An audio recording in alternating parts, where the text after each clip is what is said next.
Bulevardi Epidam apo rruga tregtare siç e njohin Dursakët do të kthehet në pedonale duke nisur nga pasditja e kësaj të marte. Nga ora 18 deri në orën 23 në këtë aks ndalohet qarkullimi dhe parkimi i mjeteve dhe kjo mas do të vijojë përgjatë muajve korrik dhe gusht. Masa ka për qëllim lehtësimin e lëvizjes së qytetarëve, por dhe të vizitorëve dhe turistëve të shumtë që vinë në Durrës për të kaluar pushimet verore. Në zbatim të urdhrit 177, lëshuar më datë 27/6/2025, Bulevardi Epidam do të kthehet në një pedonale për të gjithë turistët dhe qytetarët e Durrësit, duke filluar nga data 1 korrik 2025 deri më 31 gusht 2025, nga ora 18 deri në orën 23 të mbrëmjes. Bulevardi Epidam do ndalohet qarkullimi i automjeteve dhe parkimi i tyre.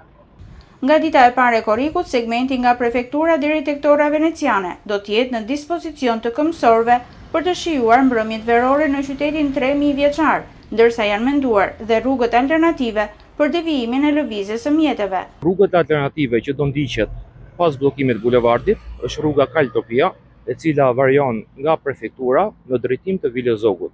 Policia bashkiake do të monitorojë përgjatë këtyre 2 muajve zbatimin e kësaj mase nga ana e drejtuesve të mjeteve, por dhe rezidentëve të kësaj zone në qendër të Durrësit. 6 muajt e parë të këtij viti kanë regjistruar shifra mjaft të kënaqshme turistësh në qytetin bregdetar dhe autoritetet vendore po marrin të gjitha masat për mbarvajtjen e sezonit veror dhe garantimin e rendit dhe sigurisë publike në zonat urbane dhe përgjatë gjithë vijës bregdetare.